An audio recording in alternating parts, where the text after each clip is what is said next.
ومن الممكن إن شاء الله. ها إن شاء الله. إن شاء الله يلا. نبدأ هلا. طيب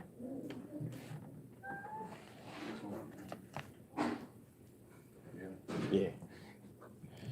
بسم الله الرحمن الرحيم الحمد لله والصلاة والسلام على أشرف الأنبياء والمرسلين نبينا محمد وعلى آله وصحبه أجمعين. اللهم انفعنا بما علمتنا وعلمنا ما ينفعنا. اللهم زدنا علما إنك أنت عليم حكيم.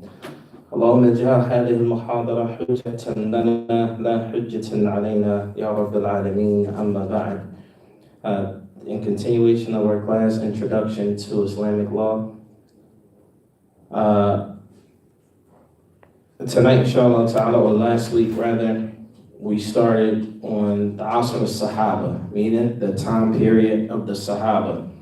The first time period was what? What was the first time period, huh? The first time period. Before we get to the time period of the Sahaba, what was before that? Oh, the Prophet. Ahsant. This is called the time of Tashri', the time when legislation came about originally. Legislation started from what? Like situations and then the Prophet. No, where does it come from? Quran and Sunnah, right? So now we spoke about after the death of the Prophet ﷺ, and then we started speaking about the Sahaba. Last week, I believe we mentioned طريقة الصحابة في التعرف على الأحكام.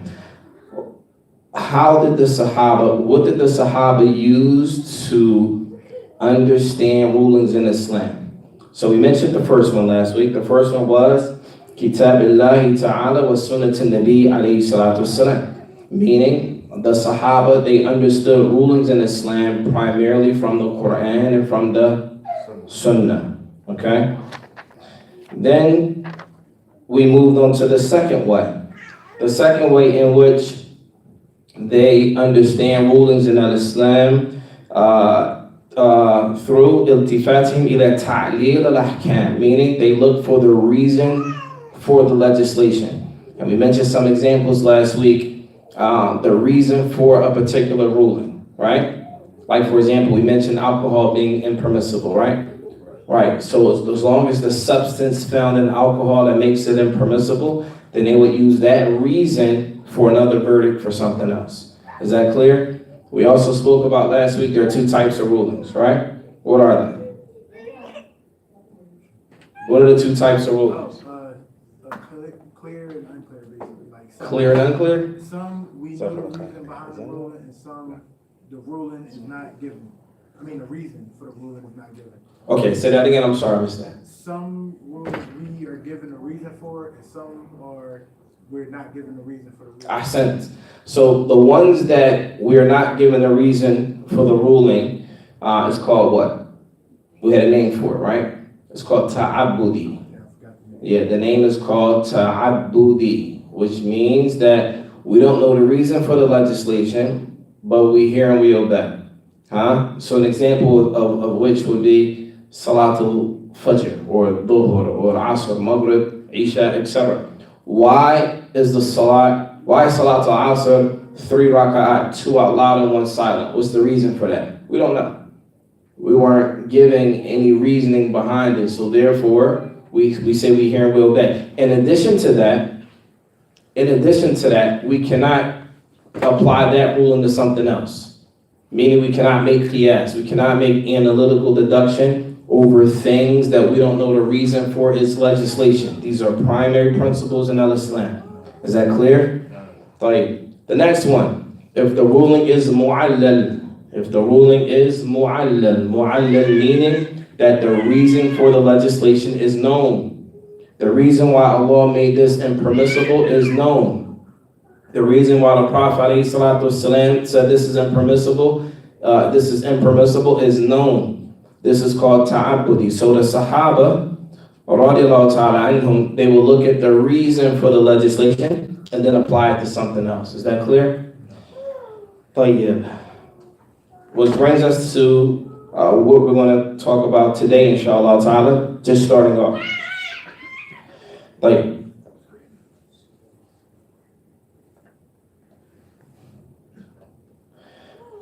now here's the thing. The Sahaba, sometimes they didn't know the reasoning for the legislation, even though it may be a ilm, meaning there may be a reason for it, but perhaps they may not have known what it was all the time. Does that make sense? Is that not possible? It's possible. Rather it happen, right? So I'll give you an example. Some of the ulama, they say, as it relates to the Sahaba, حتى أوقف الصحابة العمل ببعض الأحكام. Some rulings, the companions, they stopped on it, meaning they didn't know the ruling for it, so they didn't give any verdict on that issue. So, for example, we have here إما لعدم التحقيق العلة المنوطة لتلك الأحكام. So, when you study Islamic usul al-fiqh, for example, specifically the chapter of qiyas, there's something called tahqiq al-manat, like looking what is the reason that connects the issues together, right? The manat. So here, sometimes they didn't know what connected the two issues, right?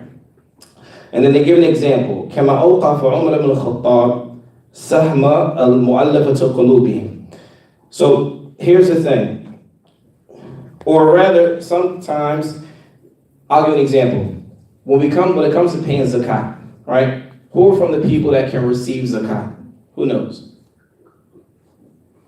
The poor. Who else? Who else? People that aren't physically able to work. So, have you ever heard of the mu'allafatu qulubihim? You ever heard of this before? That's in the Quran.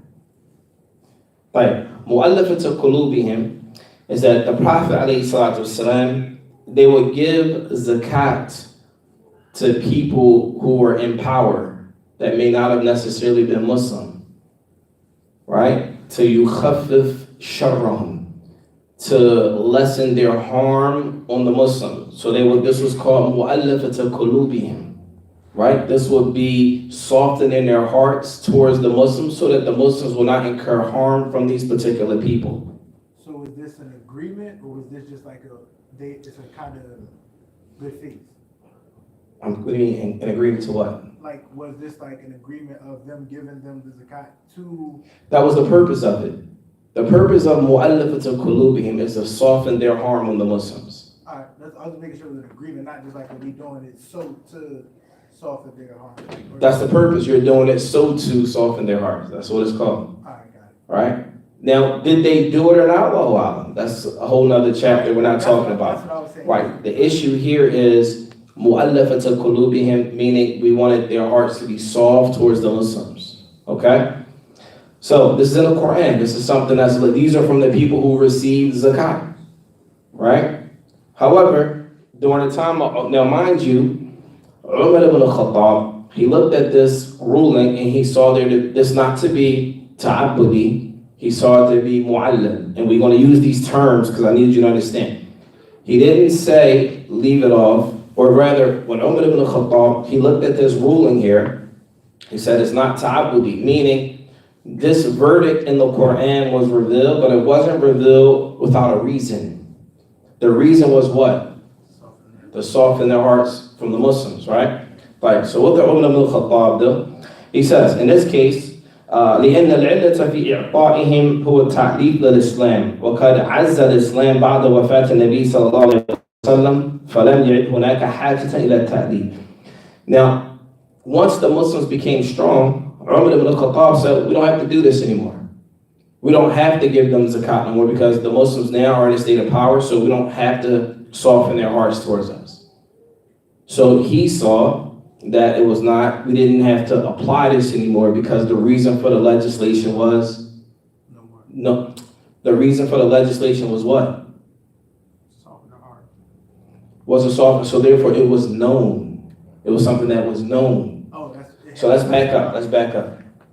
So, what are we talking about? We're talking about any ruling in Islam and we know the reason for the ruling, then you can make analytical deduction. You can make qiyas. You can look at it and apply it to something else. Is that understood? All right, so here, here, Allah subhanahu wa ta'ala says, mu'allafatu qulubihim, this is to soften their hearts towards Islam. Well, when the Muslims gained power and status, then it was no longer applicable. So therefore, Umar ibn al-Khattab, he stopped it. He said, no, we don't have to give them money anymore because we are in the position of power. Is that clear? No. And this is the understanding of the fuqaha as it relates to this. ويذكر عن الشعبي أنه قال لم يبق من المؤلفة قلوبهم أحد إنما كانوا على عهد رسول الله صلى الله عليه وسلم. So Al-Sha'bi, one of the scholars of the past, he said that there no longer remains any giving to soften up the harm of the people on the Muslims because what? The Muslims were in a position of power. Now, obviously, this could potentially change, right? Because the origin of this verdict was based on what?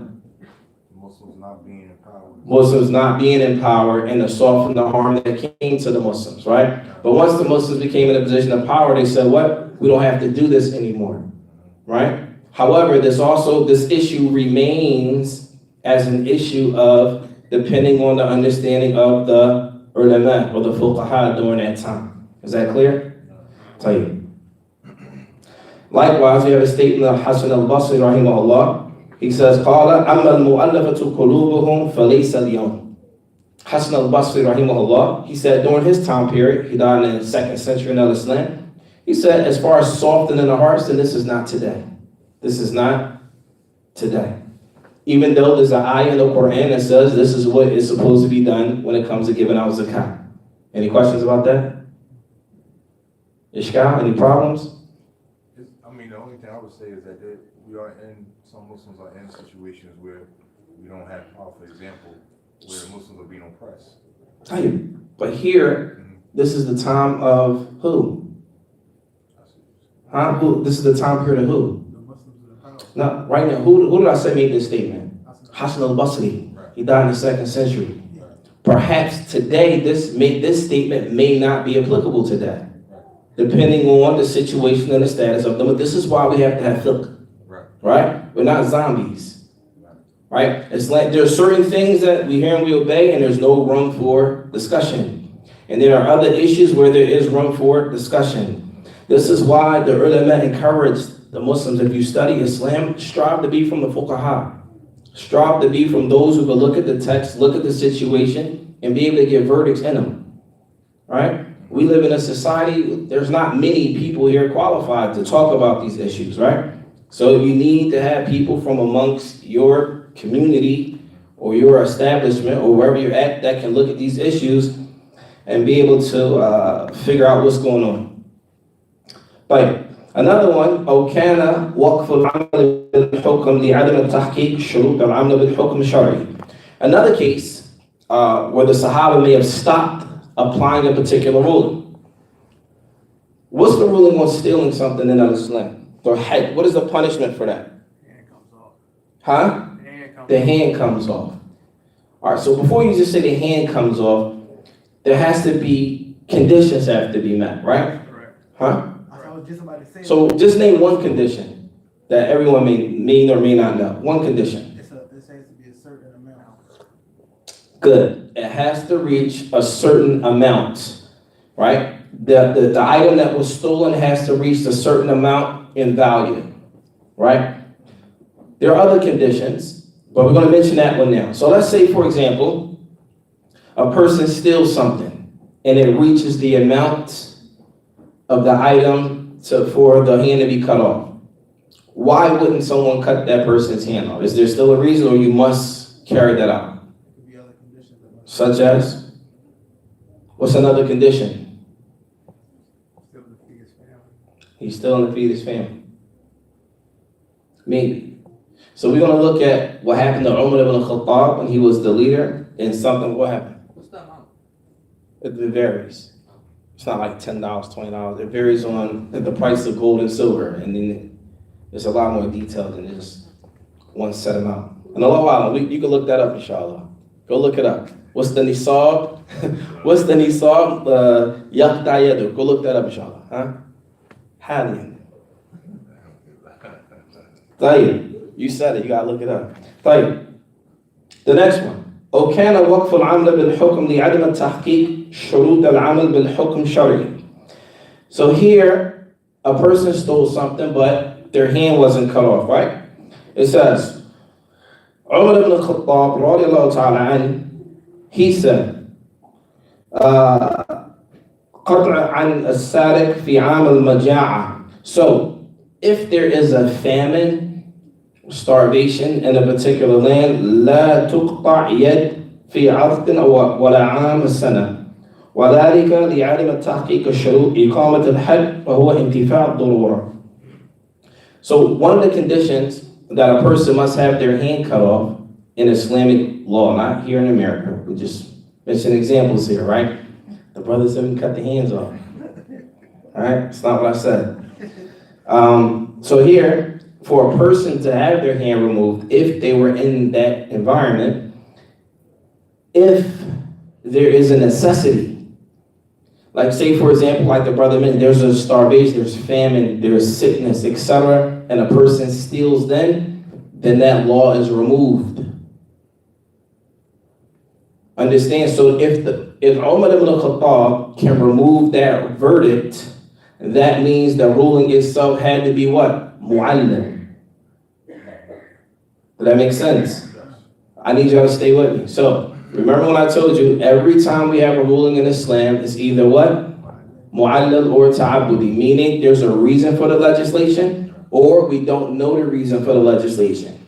Anytime we find any of the companions going against something that's clear in the Quran or clear in the Sunnah, that means that issue itself was what? Mu'allal. It was from those issues that they can look at the reason for the verdict and go with something else. Is that clear? Yeah. You sure? It makes sense? Okay. So, let's look at it again. So the reason why the hand wasn't removed is because intifal durura, meaning that the removal of necessity was not there. So in other words, it was a necessity. So now we have some statements from Ibn al-Qayyim al-Jawziyah, who was a student of Shaykh al-Islam, on this particular issue. Ibn al-Qayyim, he says, وَهَذَا مَحْضَ الْقِيَاسِ. What Umar ibn al-Khattab did, it was the meaning of qiyas, analytical deduction. He says, وَمُقْتَضَى قَوَاعِدَ الشَّرْعِ. And this is what the principles of the Sharia teach.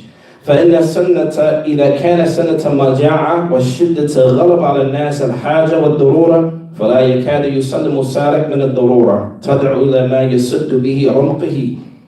If a person is struggling, like starvation, etc., and that person stole something to sustain themselves, not for a luxury, to sustain their life, to sustain their family, etc., then this will fall under the chapter of necessity.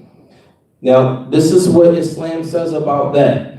وَيَجِبُ عَلَى صَاحِبْ مَا. Whoever is the owner of that store. Let's say, for example, you own a baqala or a poppy store or whatever, a supermarket, and someone comes in your store and they steal something out of starvation.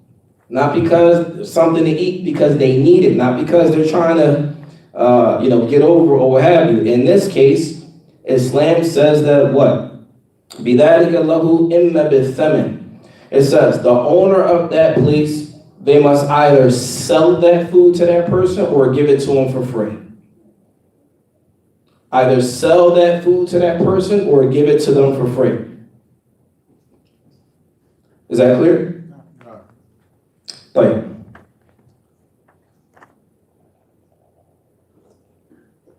So now we're going to move on to the third part. The first part was Quran wa Sunnah.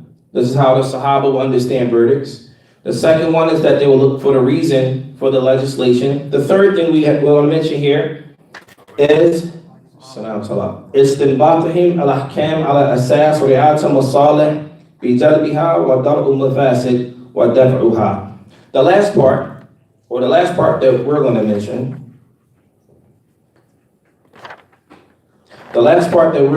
about that is something called Maslaha and Mafasid. Weighing the pros and the cons. Now this is an aspect of Islam that is very important. It's so important that most of the situations that we deal with are predicated on this, weighing the pros and the cons. And so first, before we get into that, I need you to understand here what we're talking about. In order to give a ruling in Islam, the Sahaba, they will look, if they don't know the reason, etc., then they will look at the text and extract a ruling based on what is more beneficial for the Muslims versus what is more harmful for the Muslims. Does that make sense? They will extract a ruling based on something that is good for the Muslims or something that is bad for the Muslims. Was that clear? Hi. This here is called Masalih, the pros, that which is good, and Mafasid, that which is dangerous or harmful. This issue right here, from the legal maxims of Islam, that is very, very important. So important that there are so many issues in Islam that are built upon that. So what we're going to do before we really get into that, we need to understand the importance of it, right? So we're going to go through a small thing here about the principle. This is one of the maxims of Islam, Jalb al-Masalih wa Dar' al-Mafasid, meaning bringing forth the benefit and pushing away the harm. Islam is always looking to what? Bring about the benefit and push away the harm. Bring about the benefit, push away the harm. فإن نصوص الكتاب والسنة تدور جميعها على قاعدة عظيمة.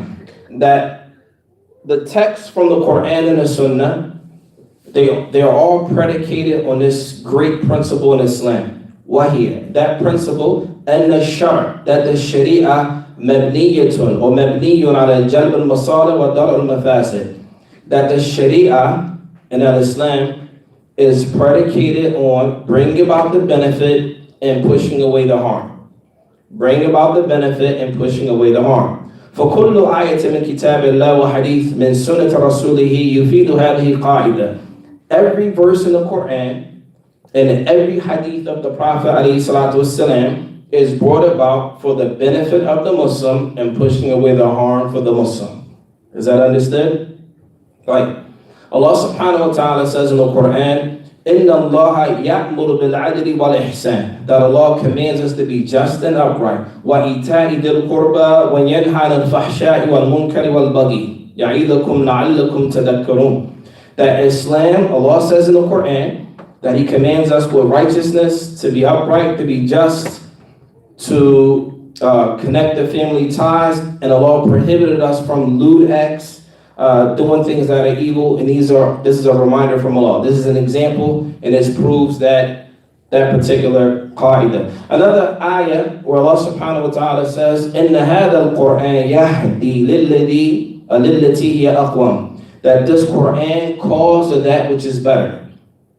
Also, this is also affirming the principle in Islam, that Islam brings about the benefit and pushes away the harm. Any questions so far? Right. So now, the dhabit. What is the determining factor? How do we know if something brings about a benefit versus the harm? How do we know that? Are there rules to that? Absolutely. There are rules in place to help a person understand what brings about a benefit versus what brings about a harm. So it says, وَالضَّابِطُ الْمَصْلَحَةِ وَالْمَفْسَدَةِ عَدَمَ مُخَالَفَةِ الْكِتَابِ وَالسُّنَّةِ. The first principle, as it relates to judging, like a rubrics, to determine what is the determining factor of something being a benefit to us Islamically versus a harm to us Islamically, is that it cannot go against the Quran and the Sunnah.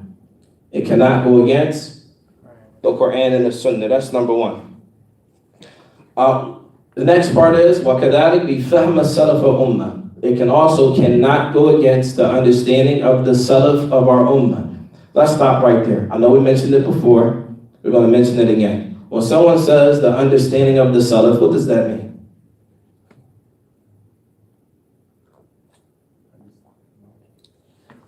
As the Sahabas understood. Well, what does that mean? We just showed you that the Sahaba could differ in their understanding. So what does that mean? Ijma' ahsant. When we say understanding of the Salaf, this means a scholarly consensus of the Salaf. Ijma'. Is that clear? No. This is so important that because of this issue here, you have other Muslims labeling other Muslims deviants and innovators because they don't understand that issue right there. That issue right there, people don't understand it. So because of that, you have people in our city, they label people innovators and because they don't understand that. Is that understood? No. That's very important to understand that. When we say you follow Quran and the Sunnah and the way of the Salaf means a consensus, not issues in which they differ in opinion on. The consensus, that which they all agreed upon. Now there's another caveat to that. The next part of that is, if we find, let's say, we look at an issue and we find that the companions, they differed on an issue, right? Let's say the companions have 3 positions on a particular issue. How many? This is a sidebar. The companions have 3, this is a benefit here. The companions have 3 positions on a particular issue, right? So that means up until today, how many positions are supposed to be on that issue? 3. If I come today and add a 4th position on this issue, this is not permissible in Islam. Is that clear? Yeah. Then in this case, you can say you're going against the way of the Salaf. Well, all right.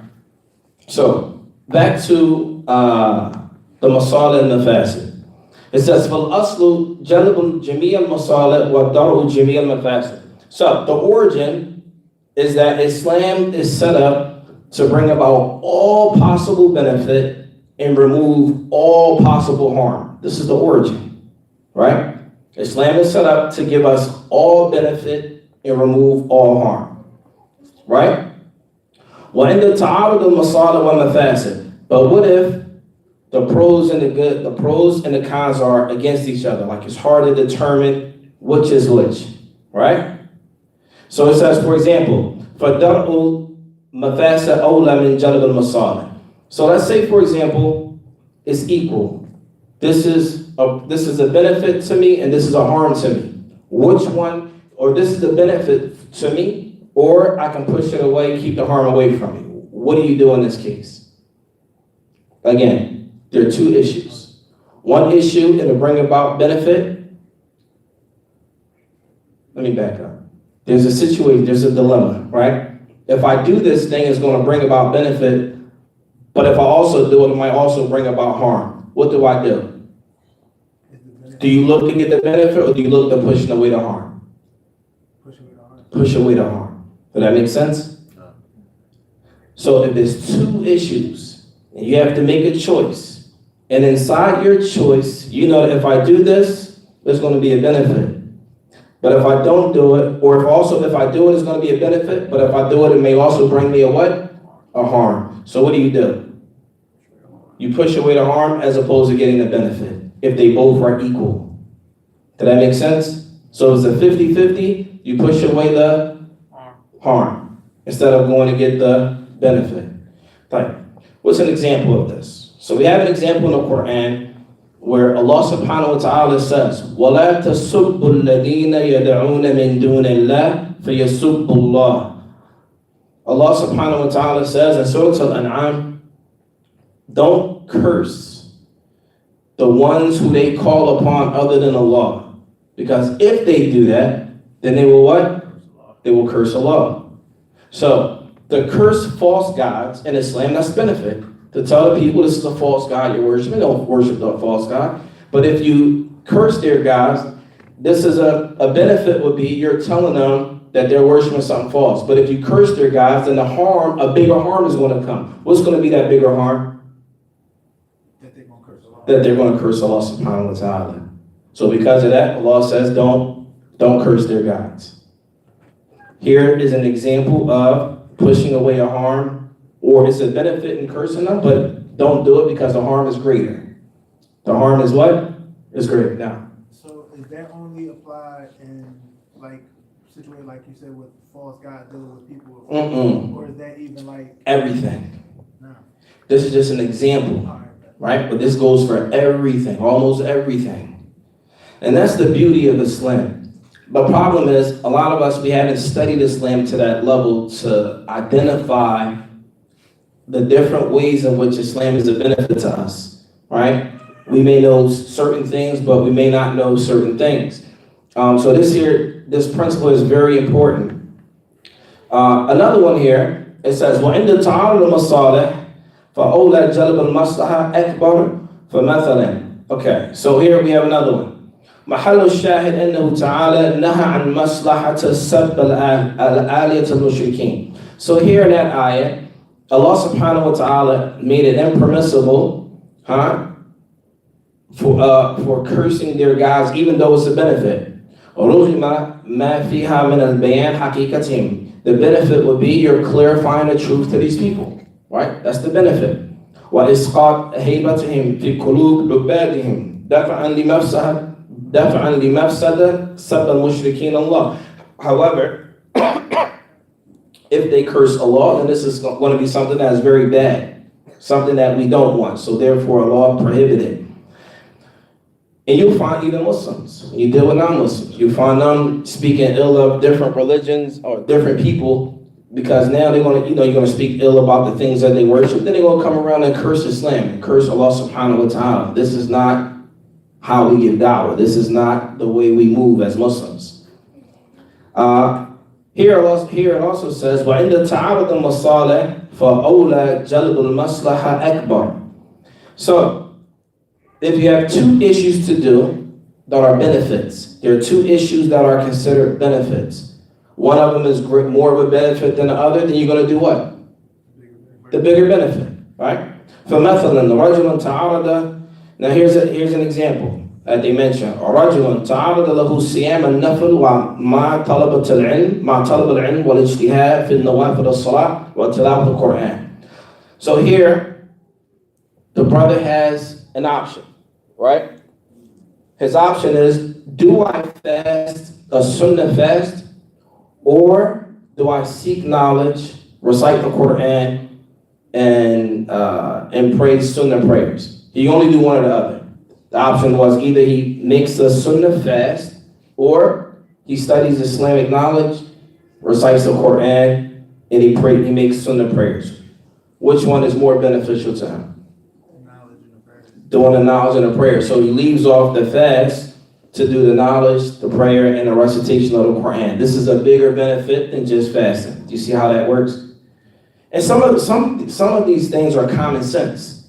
Some of them are common sense. In fact, you'll find, as we'll continue here, you'll find many of the ulama, they said that Islam does not go against al-aql salim. That Islam does not go against a person who thinks clearly. Islam agrees with the clear thinking person. Right? I'll give you an example. How many times have you all heard verdicts, especially here in this city, that didn't make sense to you? No, seriously. You hear it, it just doesn't sit right with you. Right? You think that you think something's wrong with you for thinking that it doesn't sit right? No. It's common sense. It's common sense. How can you hear a person, for example, it happened in the past, a scholar from overseas may speak ill of you. You're like, well, who the heck am I? No one even knows you. Who did I do? No one even talks to me. It doesn't sit right with you because it doesn't make sense. If it doesn't make sense, I mean, sometimes it just doesn't make sense. You got to investigate, right? Why? How did that happen? It doesn't make sense. So, like I said, many times you'll find the ulama, when they mention Islam doesn't go against an aql salim, clear thinking intellect. Islam doesn't oppose it. Any questions about that? So we're going to go back to the examples mentioned here. And this is important. We're going to mention briefly about crimes and punishments in Islam. All right? فحكمه يكون في تحقيق مصلحة فإنهم يقولون به كجمع القرآن. So another benefit, right? A maslaha is combining the Quran together. Do we all understand that the Quran was not all compiled in one book the way we have it now in the beginning? Did everyone know that? If you didn't know, we're going to learn about that tonight too, inshallah, if we have time. We got time. طيب. So the next one is قتل الجماعة بالواحد. So in Islamic law, we have something, the only thing that people know about Islamic law is crimes and punishments, right? There's a ruling, if you lived in an Islamic country and you participated in murder of an individual, and they call this type of murder of a person, they call it ghila, right? Ghila is when someone gets murdered by someone that knows them and they set them up. So let's say, for example, you have a group of friends, everybody thinks they're friends, they all go out and they all set them up, like when they get them out here, they're gonna down them, they're gonna do something to them. But the one friend, he has no idea what's going on, and they wind up killing that person, right? This is called ghila in Islam. In a situation like that, because of the pros and the cons, the ruling on that case is qatl al-jama'a bil-wahid. If it was 5 or 10 people, even if they didn't kill that person, but they were in with the plot, and they all went out and one person killed them, the ruling in Islam is every last one of them will get the death penalty. Every last one of them who participated in it will get the death penalty. And this is considered a maslaha. This is considered a benefit in Islam in a case like this. And so it says, وَرَوَى الشافعي في مسنده عن سعيد بن المسيب, and there's an issue with Umar ibn Khattab. It says, أن عمر رضي الله تعالى عنه قتل نفرا 5 أو 7 برجل قتلوه قتل غيلة. It says, Umar ibn Khattab قتل نفرا. A nafar in Arabic is a group. They said Umar ibn Khattab, he killed 5 or 7 people for killing one man. Ghilatan, because they set him up. 5 or 7 people set up one man and they killed him for that. He says, قال عمر لو تملأ عليه أهل الصنعاء لقتلتهم جميعا. He said, even if everyone in the city of Sana'a, which is in Yemen, if all of them were to come together and set up one person, he said, I would have destroyed all of them. Whoever was in the process of doing that crime, they all would have been put to death via capital punishment, every last one of them. And this is considered وَكُلُّ حُكُمْ تَدْفَعُ بِهِ مَفْسَدَ فَإِنَّهُمْ يَقُولُونَ بِهِ. Any ruling that will push away a harm, in this case, that will be harmful, these individuals, the removing that harm is better. And this is one of the rulings that they gave. Likewise, وَرَوَى سَعِيدُ بْنِ مَنْصُورٍ بِسَنَدِهِ أَنَّ عَبْدُ الرَّحْمَنِ بْنِ عَوْفٍ طَلَّقَ امْرَأَتَهُ فِي مَرَضِهِ. Okay, so the next issue. If a man is married to a woman, and there's something called marad al-maut, meaning he's on his deathbed, or he has a sickness that will eventually lead to his death, and he has a wife, and he doesn't want that wife to inherit from him, so he divorces her. He says, you know what? I want this money to go to my kids. I'm not really feeling her. I'm just going to divorce her now so that she doesn't get any of my inheritance.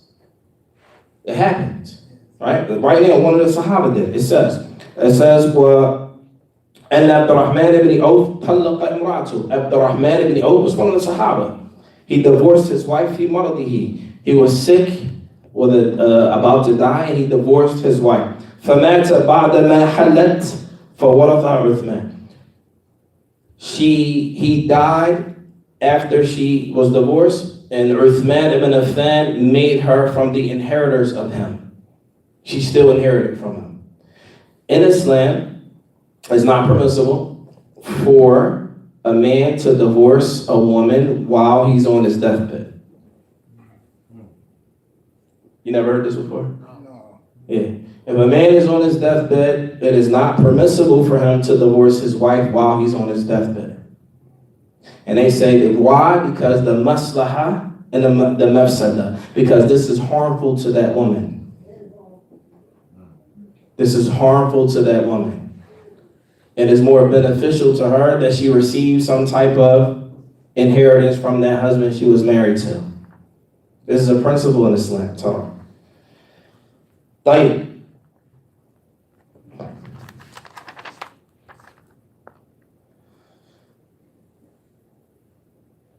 The next issue, as we move on, اختلاف الاجتهاد بين الصحابة والسباب. The next issue here, we said that the Sahaba, they made ijtihad. What is ijtihad again? When they take all possible, they use all possible resources and any information that they can gather to come to a rule. Ahsant. So the companions would exert all effort to come up with a verdict in Islam. This is called ijtihad. Some of the Sahaba, they differed in terms of their ijtihad. Is that reasonable? No. It's reasonable. So before we move on, are there any questions so far? Yes. What's the difference between qiyas and ijtihad? Aha. It's a good question. I've been holding it for weeks. ايش عندك يا شيخ؟ ما الفرق؟ What's the difference between ijtihad and qiyas? Huh? أنا سألت. طيب. Qiyas is a verdict in Islam, and ijtihad is something that you use to arrive at the verdict. So you use ijtihad to arrive at qiyas? Yes. No. صح ولا لا؟ في شيء؟ So we have Quran, Sunnah, Ijma, Qiyas. A hukm, malish.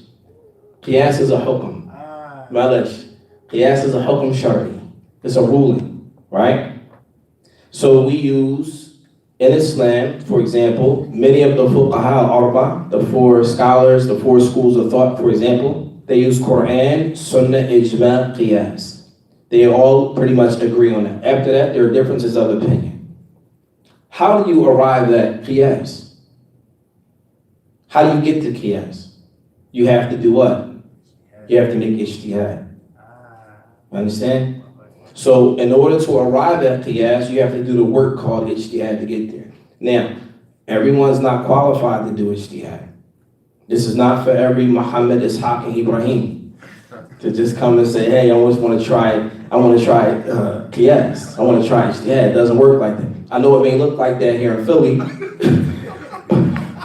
It does. That's the way it looks. No. That's how it looks here. No. You got Muslims that can't even recite Al-Fatiha telling you can't pray in certain places. Seriously.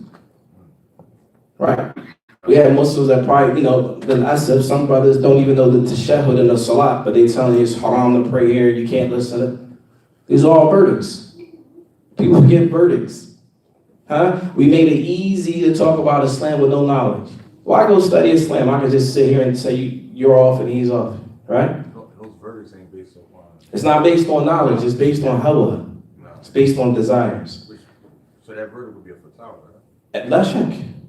Not reality, but that's everything. No, I mean it's not a real fatwa, but in essence, anytime you say you can't pray here, that's a verdict. You gave a ruling in Islam. This person's a deviant. You gave a ruling in Islam. Right. You can't do this. Because now you're speaking on behalf of Islam. Right. That's the problem. Yes. So what if you would do a repeat? Like I heard, like this brother said that. Oh, that's different. All right, that's You attribute it to him. All right. I heard him say that. All right. That's different. Even if a scholar says something, you say Sheikh such and such said this. Right. Don't attribute it to yourself. The question is, why do you want to wear that on the day of judgment? Most of us, we're going to have enough stuff on our plate from our own actions. Why would we want to put somebody else's situation on us? Why do you, when you die and you face Allah subhanahu wa ta'ala, why do you want to answer not whether it's haram for me to listen to this person, he's a deviant? That's something else you got to put on your plate. What if you're wrong? Now what? Now you have to stand in front of Allah and maybe he's taking your deeds from you. Huh? And besides, the ulama don't teach people that. The ulama don't teach people that. طيب. So, الاختلاف الاجتهاد بين الصحابة والتابعين. That the Sahaba would have differences of opinion. Right? So, ذكرنا أن من طريقة الصحابة في التعرف على الأحكام وهو الاجتهاد. So the way the Sahaba would learn about different rulings that they didn't know is that they would make ijtihad. They would make ijtihad. والقول بتعليل الأحكام ورعاية المصالح والمصلحة. They will look at the reasons for the verdict and they will weigh the pros and the cons. They will look for the reason for the verdict and they will weigh the pros and the cons. Okay?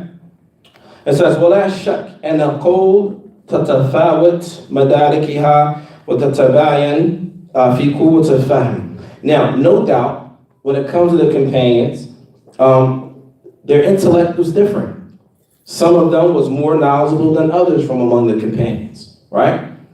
In addition to that, we also find that some of them had stronger understanding of text more so than others from among the companions. والاستنباط وتقدير المعاني والعلل ورعاية المصالح وإدراك المفاسد مترتبة على الشأن تتعلق بالمصالح المسلمين. Every verdict that they come up with, it was based on the pros, that which is beneficial to the Muslims. That which is beneficial to the Muslims. Now, having said that, you're going to find that, and this is good that we learn this now, you're going to find as we continue, you're going to find that the Sahaba differed on a lot of issues. And a lot of times they would use the same evidence. How is that possible? I would say that's Interpretation. So we're going to cover some of that, inshallah ta'ala. Actually, we're going to try to finish. Y'all fall asleep. We're going to try to finish the Sahaba tonight, inshallah. طيب. So it says, والاستنباط وتقدير المعاني والعلم ورعاية المصالح لأن ذلك لا غرابة أن يظهر الخلاف بين الصحابة والاجتهاد واستنباط الأحكام فيما استجد في عصرهم من حوادث والنوازل بعد وفاة الرسول صلى الله عليه وسلم. So we find that the Sahaba, in spite of the knowledge that they contained, that they had with them, they will look at issues and they will extract rulings of it, and sometimes it will be different, especially after the death of the Prophet ﷺ. So, what we're going to look at right now, we're going to look at some of the reasons, we're going to mention some of the differences of opinions from the Sahaba, okay? And why. It says, so the first, or the why part, right? Why did some of the companions differ? What did they have that made them differ on some issues? So it says, وَتَفَاوُتِهِمْ فِي الْعِلْمِ بِالسُّنَّةِ.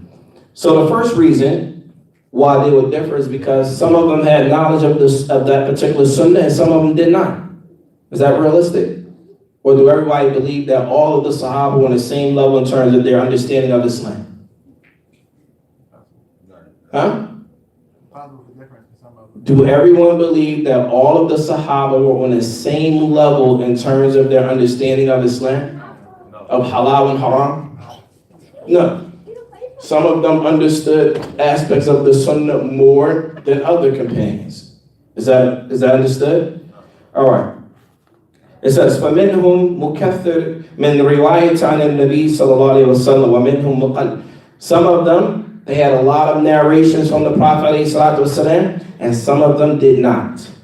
وَلَا شَكَّ أَنَّ لِذَلِكَ أَثْرَ الْقَوِيِّ فِي حُدُوثِ الْخِلَافِ بَيْنَهُمْ. And for this reason, this will start as a reason why there will be a big difference of opinion among some of them. So here we have an example. The first example. فَهَذَا Ibn Abbas. Now we're going to mention the issue of Ibn Abbas رضي الله تعالى عنه. كان يرى أن الحامل المتوفى عنها تعتد بأبعد الأجلين. All right. Ibn Abbas, and we're going to talk about that in a little more detail later. Ibn Abbas رضي الله تعالى عنه, he had, well, first of all, what's the ruling for an iddah for a woman whose husband passes away? What is it? 4 menstrual cycles in 10 days, something like that, right? 4 menstrual cycles? 4 months.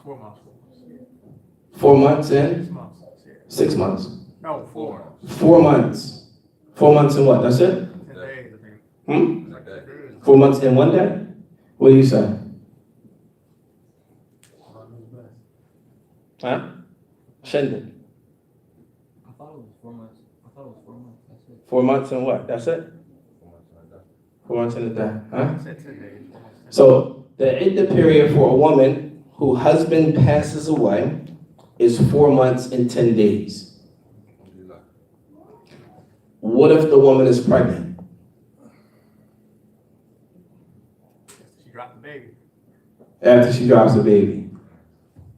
No, What do you say? You don't know. What do you say? the baby come out.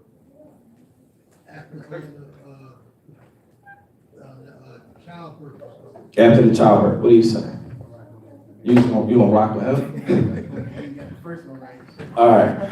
So Ibn Abbas, radiallahu ta'ala, and he said, whichever one is the longest. The position, just pay attention. Ibn Abbas, radiallahu ta'ala, he said, whichever time period is the longest, then that's what it is.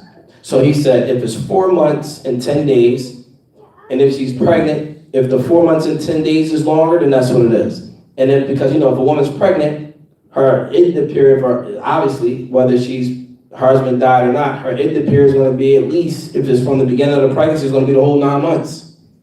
All right? So Ibn Abbas said, whichever is longest, then that was his position. Are we understand? Is that clear? Like, So it's still at least the 4 months today, that she could be 8 months and he died. And at least that it's gonna be from that. you mean a minimum of 4 months and 10 days? Yeah, that's according to Ibn Abbas. Pay attention. This is according to who? Ibn Abbas. And what are we talking about right now? We're talking about some of the differences of opinions from the Sahaba because they didn't have dalil. They didn't have sunnah with them. They didn't know what the sunnah was as it relates to that. So Ibn Abbas, all he knew was these 2 ayahs, and he came with his own ijtihad and said, whatever is the longest, that's what he's rolling with. Is that understood? Like, روى أبو هريرة رضي الله تعالى عنه أن عدتها تنتهي بوضع الحمل لما يعلم من حديث سبيعة بنت حارث حيث ولدت بعد وفاة زوجها ب15 ليلة فقال لها النبي صلى الله عليه وسلم قد حلت فانكحي من شئت فرجع ابن عباس إلى النص حين علم ذلك. So here Abu Hurairah radiallahu ta'ala anhu, he said that the iddah for a woman in this case is when she has her child, regardless of whether the husband died or not. In this case, if the husband died and she's pregnant, her iddah is as soon as she has the baby. Is that clear? No. Oh yeah. So he says, and then he mentions a hadith. The hadith of Sabi'a bint Harith. حيث ولدت بعد وفاة زوجها, that she had her child after her husband died 15 days. 15 days after her husband passed away, she had the baby. فقال لها النبي, so the Prophet ﷺ, he said to her, you are halal, meaning for marriage. فانكحي من شئت, then go and get married to whoever you will. Is that clear?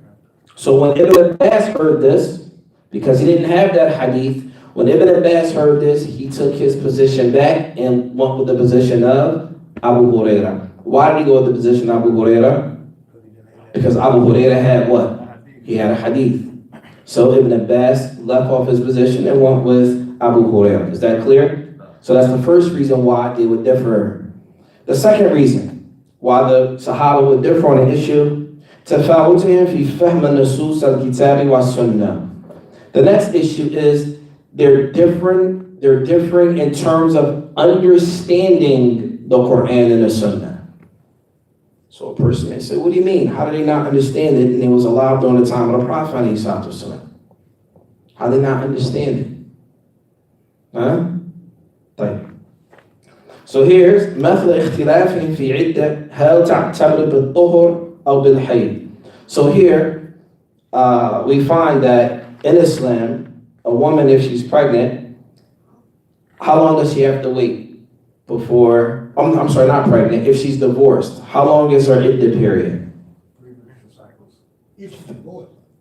If a woman is divorced, or an iddah, whatever, her woman's iddah, in general, thalathatul quru, 3 menstrual cycles. What are menstrual cycles? The scholars, they differ on this issue. We don't hear it much here because most of the people don't know about it, so it's never talked about. What we do know is, or what everyone generally knows is, a woman's menses, her menses is 3 menstrual periods, meaning as soon as her mens comes on, that counts as 1, 2, 3, right? No. Did you know there's a difference of opinion on this? No. No. Like, the difference of opinion is, the word, as it mentions in the Quran, thalathatul quru. The word is quru. The word quru, they have 2 meanings for it in Arabic. One of them is the menses, and the other one is the period when there is no mens. The period and when there is no mens. So, even though both of them linguistically can be correct, it says, وَقَدْ اخْتَلَفَ السَّلَفُ وَخَلَفِ مَرَاتِبِ الْقُرُوعِ عَلَى قَوْلَيْنِ. The Salaf, meaning the people during the time of the companions and those who came after them, they differ on the quru' with 2 meanings. Quru' with 2 meanings. The first one, and al-murad bil quru' hayd. The first meaning that we all know of quru' is that it's the menses, right? And this is the position of Ali ibn Abi Talib, Umar ibn Khattab, Ibn Mas'ud, Ibn Abbas, Abu Musa, wa huwa madhhab Imam Ahmed. This is the position of Imam Ahmed ibn Hanbal, that it is the hayd. وقول الثاني, in the second position, وأن المراد بالقروع هو الطهور. When they say 3 waiting periods or 3 quru', they mean 3 periods in which her menses is not on. So the difference of opinion, make sure we understand this right. If a woman, her iddah is the periods where her menses is not on. So she needs 3 of those periods. Meaning, the mens come on, once it goes off, that period where she's not having her menses, that's 1. Her menses goes on to come off, when she's not having her menses, that's 2. And like this. The position of Imam Ahmed is left. As soon as her mens comes on, that's 1. Then the next mens is 2. Then the third, they count the menses. So in one case, they count the menses. In the other case, they count the period in which there is no mens. This is the difference of opinion. In some cases, it may be longer or shorter depending on the person, right? Yes. So you said that the opposite after each one. Yes. That's a position, right? And this is the position of Aisha radiallahu ta'ala an, wa ibn Umar, the son of Umar ibn Khattab, wa Zayd ibn Thabit, wa ibn Abbas, wa huwa madhhab Abi Hanifa, wa Imam Malik, wa Imam al-Shafi'i. So Imam Ahmed is the only one that holds the position that it's the menses, whereas the other 3, A'immat Arba, they hold that it's the period in which there is no mens. Is that clear? Like, now the purpose of me mentioning this is to show you how the Sahaba differed on these issues, right? But guess what? Even though they differed on these issues, they didn't call each other names though. Right? They didn't boycott one another, did they? No. They said, okay, you have your evidence, I have mine, alhamdulillah. We're going to agree to disagree on these allowable issues are different. Like, the next one. وتفرقهم في الأمصار بعد اتساع الفتوحات شرقا ومغربا مما يجعل اجتماعهم وتشاورهم في الفتوى وسؤالهم عن من يحفظ السنة في ذلك الأمر عسيرا. So the next issue, the third way in which they would have difficulty, in ways in which they would differ, is that after the death of the Prophet ﷺ, they spread to different places, right? They spread to different countries, right? When they spread to different countries, their understanding on they dealt with different types of issues, right? So when this happened, in order for them to agree on certain issues was difficult. الأمر الذي يوسع دائرة الخلاف الفروع نتيجة لكثرة اجتهادات. And because of that, because of the fact that they went to different countries you will find in books, okay, you'll find in books that the Sahaba differed on issues, right? What are some of the books that you'll find the Sahaba differing on issues? Does anyone know? No. Did you even know it was a book where it had like the fiqh of the Sahaba? Yes. So what's a book where they have the fiqh of the Sahaba? Does anyone know? Anyone?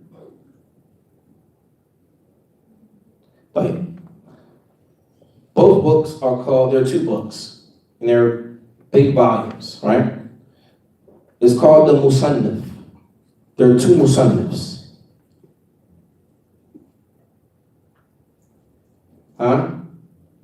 The first Musannaf is called the Musannaf of Abdul Razak al-San'ani.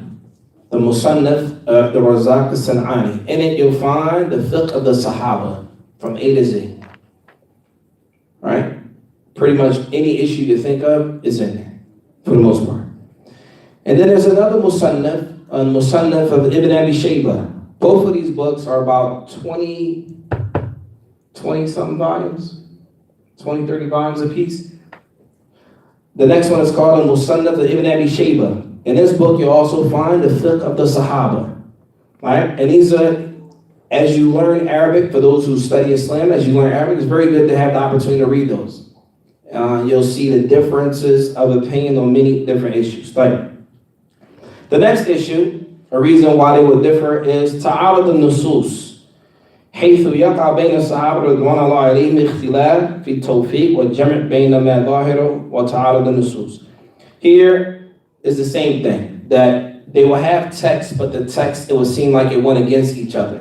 So for example, the issue with Ibn Abbas, as we mentioned before, about a woman being pregnant, as we find in Surah Al-Baqarah, where Allah says, وَالَّذِينَ يُتَوَفَّوْنَ مِنْكُمْ وَيَذَرُونَ أَزْوَاجًا يَتَرَبَّصْنَ بِأَنفُسِهِمْ أَرْبَعَةَ أَشْهُرٍ وَعَشْرًا. Allah says that when a husband passes away, that she should يَتَرَبَّصْنَ, meaning remain to herself for 4 months and 10 days. And then in another ayah, we find in Surah Al-Talaq, where Allah subhanahu wa ta'ala says, وَأُولَاتُ الْأَحْمَالِ أَجْلَهُنَّ أَن يَضَعْنَ حَمْلَهُنَّ. That a woman's menses period is when she is over, when she drops, or when she drops. That's the word they use in Arabic, drops, right? Somebody says something, why do you say drop? Who says that, right? When she delivers her child, at that point in time, that's when her menses is over. So Ibn Abbas, when he looked at those two ayahs, he combined them together and came up with whatever is longer. That's how he came up with his ruling. Like, huh? When she gives birth to the child, that's when her iddah is over. Yeah, you said the midst, so that's why I asked. Oh, that's what I said? Yeah. Thanks for correcting me. Yeah, her iddah is over as soon as she delivers the child. And the last part here, tadween fi hadha al-asr. So, the most important thing that we learned in this time period, or before this time period, is the compilation of the Quran, right? What happened with the compilation of the Quran? Does anyone know? How was the Quran compiled? Abu Bakr, they used to write it down on like bones and all the like random pieces, and he had everything compiled, and then once they had it compiled, they organized it. So when the Prophet ﷺ passed away, the Quran was mufarraq, meaning it was spread out. It was written in different pieces, spread out, and it was preserved where? Fi sudur, in the chests of the men and women during that time, right?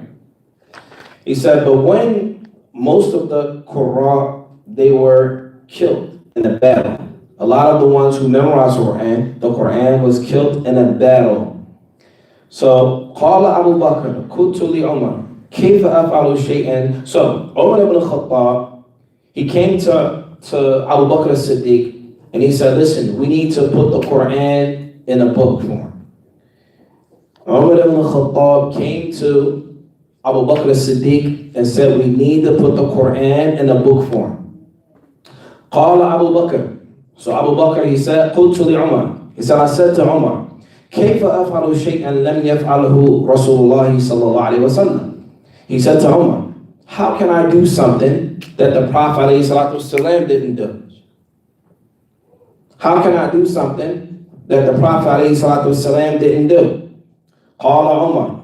So Umar said, هو والله خير فلم يزل عمر يراجعني فيه حتى شرى الله لذلك الصدر ورأيت الذي رأى عمر. So Umar ibn Khattab, he said to Abu Bakr as-Siddiq, he said, Huwa wallahi khair. He said to Abu Bakr as-Siddiq, wallahi, it's good for us to do this. And he said, Umar, he continued, فَلَمْ يَزِلْ عُمَرْ يُرَاجِعُنِي. He said, Umar ibn Khattab, he kept coming to me, telling me I should do it, until Allah subhanahu wa ta'ala opened up my heart and allowed me to do it. And then I began to see the position of Umar ibn Khattab. Everyone understand this? Right. So then, قال Zayd ibn Thabit.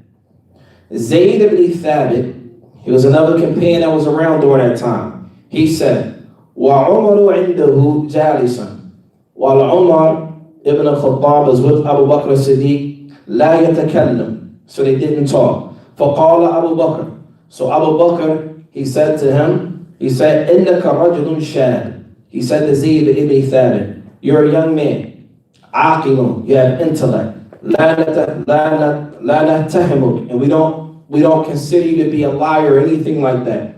كنت تكتب الوحي لرسول الله, and you used to write the revelation for the Prophet عليه الصلاة والسلام.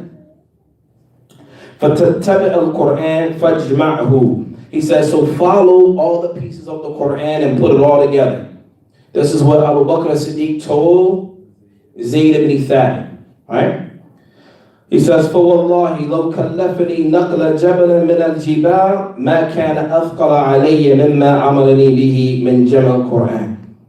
So Zayd ibn Thabit, he said, I swear by Allah, if he would have commanded me to move a mountain and put a mountain next to something else, that would have been easier for me than compiling the whole Quran together. This is the statement of Zayd ibn Thabit. He said, قُلْتُ. He said, so I said to them, كيف تفعلان شيئا لم يفعله النبي صلى الله عليه وسلم. So Zayd ibn Thabit, he said to both of the leaders, pay attention to this here. And this is a benefit that we can get in our community, right? Here in our community, people that are not students of knowledge, people who come to the masjid every day, think that you can't question those who teach you, right? Some people believe that, right? Or is that not a belief? It's a belief, right? So here, at this time, Abu Bakr as-Siddiq, who was he? He was the Khalifa. And his right-hand man was who? Umar ibn Khattab. And they commanded Zayd ibn Thabit to do something, right? Right? Like, what did Zayd ibn Thabit say? He said to both of them, كيف تفعلان شيئا لم يفعله النبي صلى الله عليه وسلم. How can both of y'all tell me to do something that the Prophet ﷺ didn't do? Huh? لا يخاف لومة لائم. He didn't fear them. He said, listen, how are you going to tell me to do something that the Prophet ﷺ didn't do? How many people here have the heart to say that to people that's teaching them? I'm just saying. This is Islam. This is not a gang. This is Islam. Quran, Sunnah. This is our deen. Inshallah, this is what we'll die upon, bi'idhnillah. So, فَقَالَ Abu Bakr. So Abu Bakr said, هُوَ وَاللَّهِ خَيْرٌ. He says to Zayd ibn Thabit, by Allah, this is good. فَلَمَّا أَزَلْ أُرَاجِعُهُ حَتَّى شَرَحَ اللَّهُ صَدْرِي. He said, I kept going back to him talking until Allah subhanahu wa ta'ala opened up my heart. لَلَّذِي شَرَى اللَّهُ لَهُ صَدْرَ أَبِي بَكْرَ وَعُمَرَ. My heart became open to the idea the same way it was open to Abu Bakr and Umar. فَقُمْتُ فَتَتَبَّعْتُ الْقُرْآنَ أَجْمَعَهُ مِنَ الرَّقَاءِ. He says, so I stood up and I did everything necessary to compile the Quran, right? حَتَّى وَجَدْتُ مِنْ سُورَةِ التَّوْبَةِ. He said, even when I got to Surah At-Tawbah, he said, I found two verses, مَا خُزَيْمَ al-Ansari. He said, I found two verses from Surah At-Tawbah, with one of the companions. His name was Khuzayma al-Ansari. He says, "Lam ajidahuma ma ahadin ghayrihi," and I didn't find these two verses with anyone else except for this one companion. And the verses was, لَقَدْ جَاءَكُمْ رَسُولٌ مِنْ أَنفُسِكُمْ عَزِيزٌ عَلَيْهِ مَا عَنِتُّمْ حَرِيصٌ عَلَيْكُمْ إِلَى غَيْرِهَا, until the end of the ayah. This one ayah was found with only one companion and no one else. He says, فَكَانَتْ الصُّحُفَ الَّتِي جُمِعَ فِيهَا الْقُرْآنِ عِنْدَ أَبِي بَكْرٍ حَتَّى تَوَفَّاهُ اللَّهُ. So that one copy, that copy of the Quran, it stayed with Abu Bakr until he died. ثُمَّ عِنْدَ عُمَرٍ, and then after he died, it went to Umar. حَتَّى تَوَفَّاهُ اللَّهُ, until Umar died. ثُمَّ عِنْدَ حَفْصَةَ بِنْتِ عُمَرٍ, then it went to Hafsa, the daughter of Umar ibn Khattab. Are we here? Are you going to pay attention? Alright.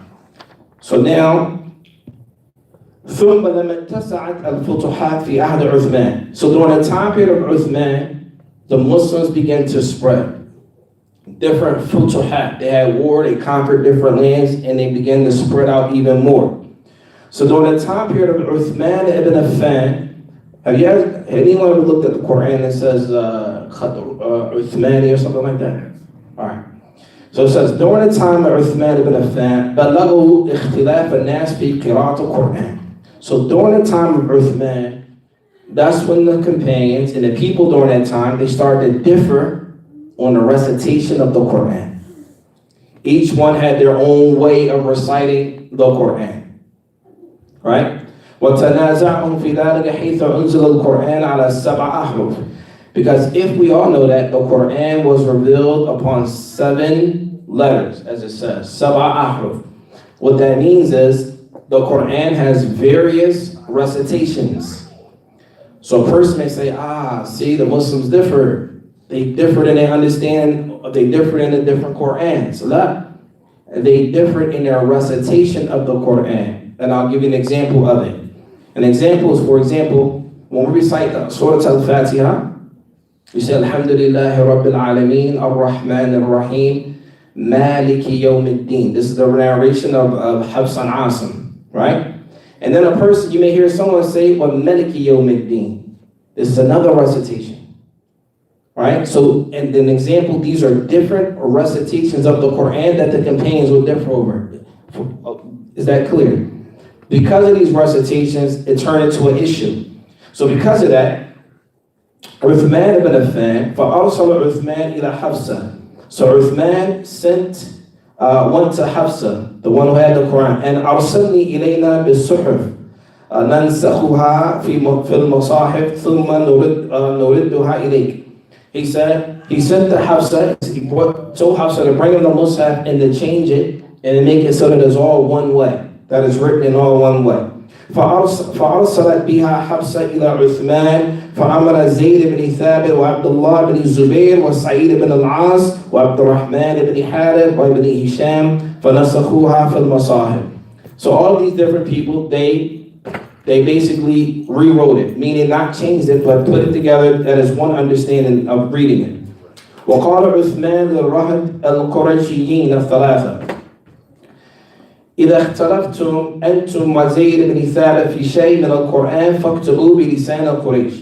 So he said, if any of you differed with Zayd ibn Thabit in your recitation of the Quran and how he does it, then remove their way and go with the way of Zayd ibn Thabit. This is what Umar ibn Khattab, this is what Uthman said. Why? Because he wanted the recitation to be during the way of the Quraysh. During the way of the Quraysh. It says, فَإِنَّمَا نَزَلَ بِلِسَانِهِمْ. This is because the Quran was revealed with their tongue, meaning the people of Quraysh. Even though there were different narrations of recitation.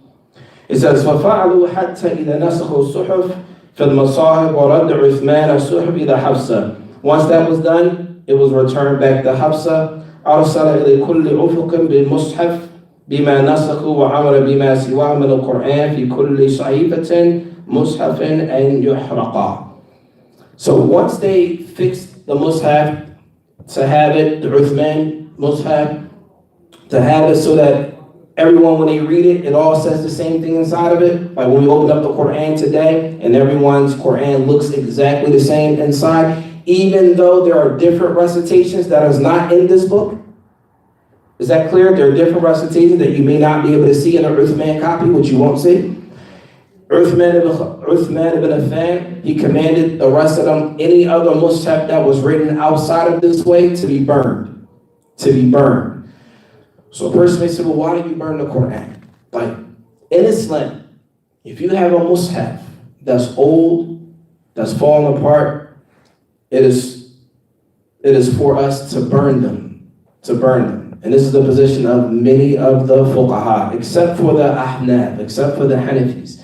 The people who follow the school of Imam Abi Hanifa, they're of the opinion that you bury it. They're of the opinion that you bury it. Whereas the majority of the other ulama they are of the position of Uthman ibn Affan and that you burn it. Now, Is this any book or just the Quran?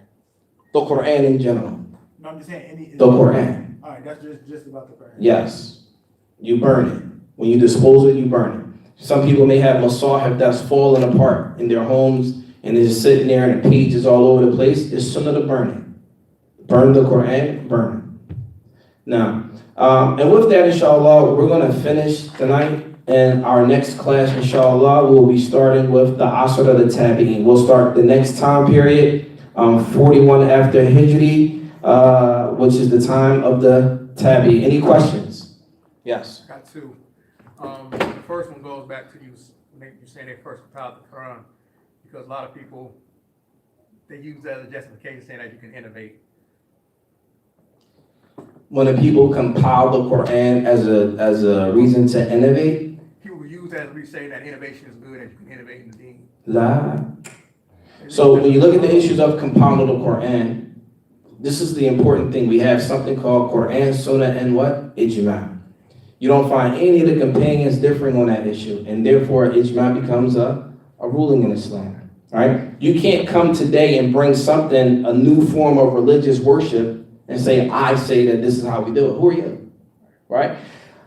And that's very important, because when we get to the issue of Ijma, which you should be covering Ijma, inshallah. Sheikh for Ijma, inshallah, right? We talk about Ijma, the scholarly consensus. The way the consensus works is, if it was something haram, then the Sahaba would not have agreed upon it. Now, what was the next The question? second question actually got to do about Ijma.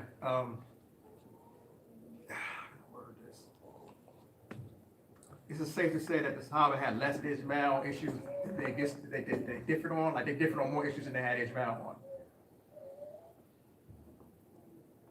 Mumkin. I don't know. Okay. It's a good question. Do the Sahaba have more issues that they have ijma on or more issues that they differed on? I don't know. They have issues that they have ijma on, they have issues that they do. I never put them together. I'm not familiar, me personally, I'm not familiar of any of the early men saying it's more this and less that. Allahu A'lam. And the Shay? Man, Allahu A'lam. I can tell you what I think, but this might not be beneficial in this sitting. I don't know. It's a good question now. Any other questions? Sisters, do you have any questions?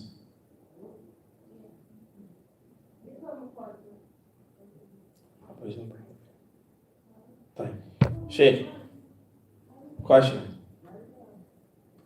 No. You sure? Sure. You want to get it?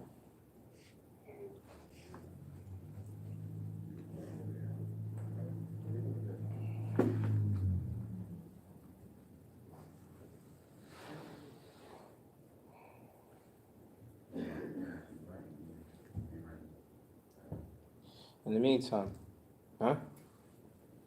What?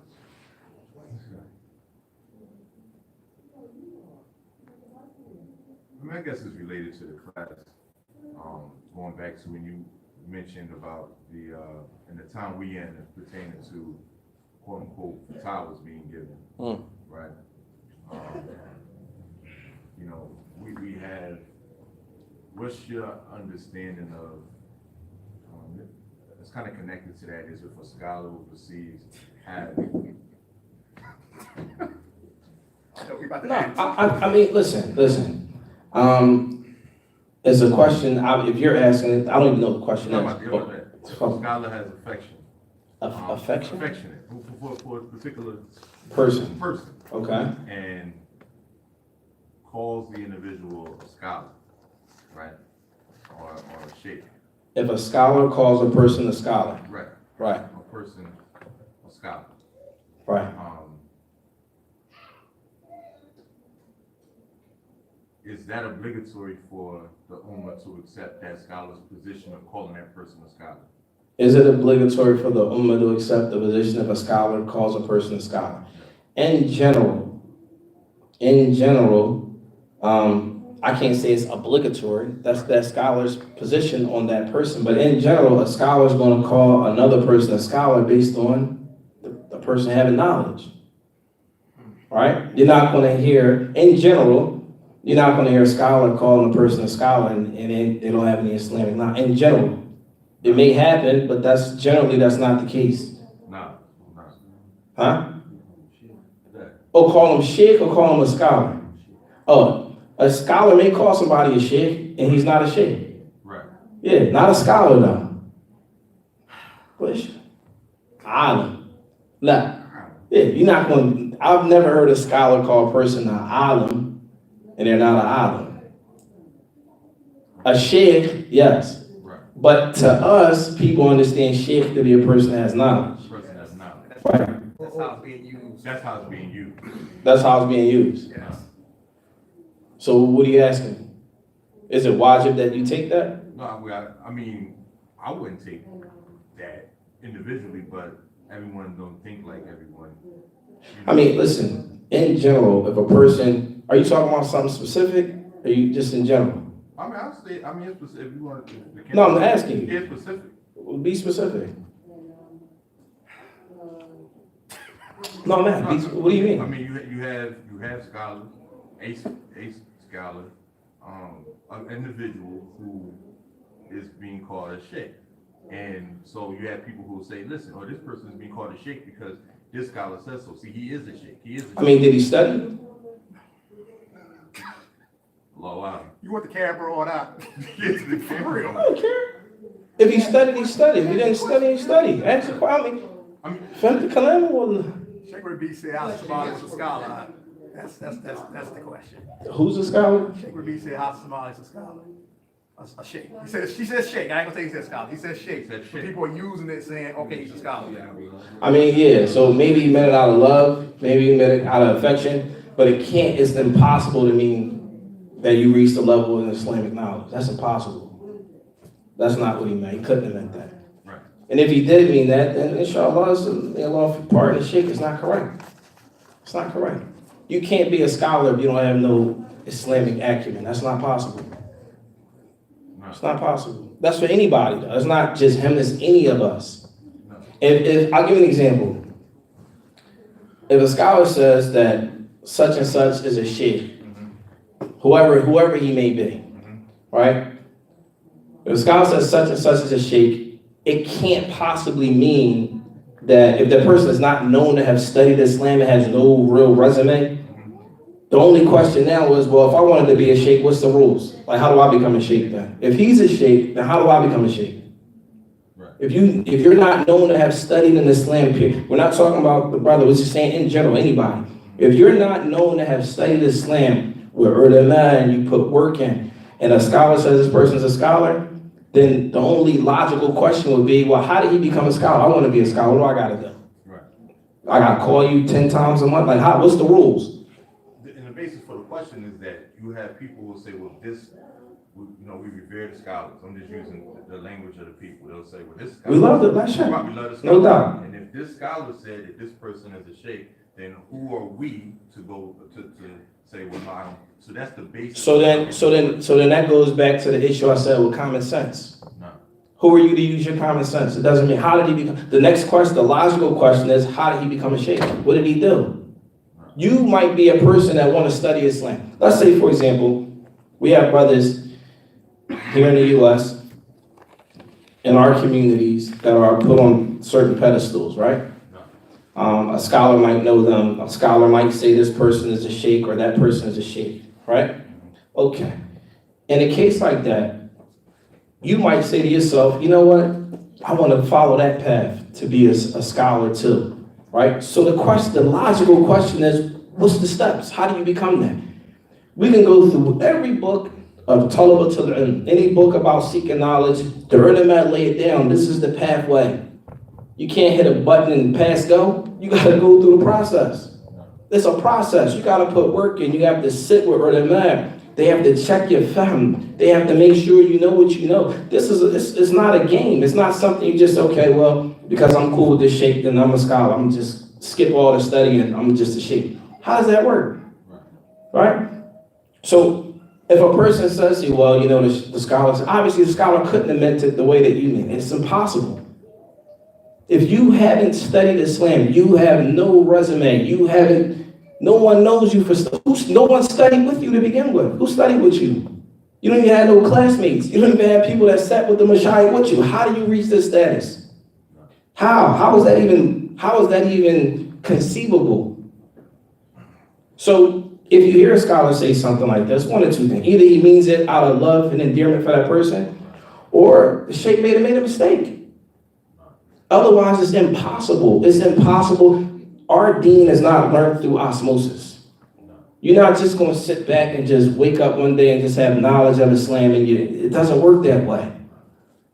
I mean, we here in the class to ask these questions because there's people that may have these questions in the sense where you'll have someone that will use a scholar to bully or manipulate and say, to use that as a manipulation. And Well, taking the intellect or attempting to take the intellect from the Muslim by saying, that scholar says, so who are you?